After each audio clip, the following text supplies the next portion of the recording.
Walang kawala sa batas ang 5 individual matapos itong makuhanan ng iligal na droga at baril sa ikinasang buy-bust operation ng PNP sa Sampaloc, Manila. Nakatutok dyan si Patrol Woman Abigail Dirain.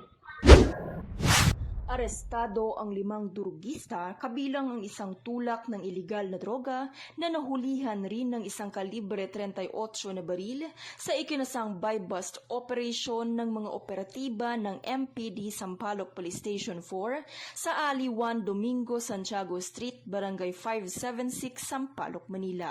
Ayon sa ulat ng MPD, ikinasa ng Station Drug Enforcement Unit ng istasyon ang nasabing operasyon kung saan nadakip ang tulak na si alias Joshua.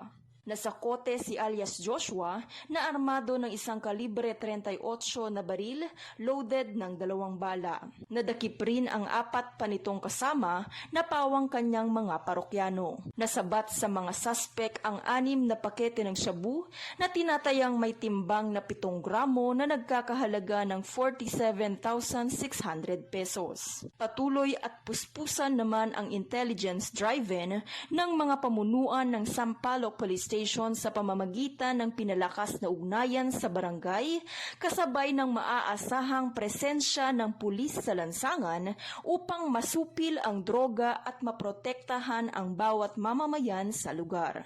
Mula dito sa Manila City, ako po ang inyong PNN correspondent, Patrol Woman Abigail Dirain. Alagad ng batas, tagataguyod ng Balitang Pulis.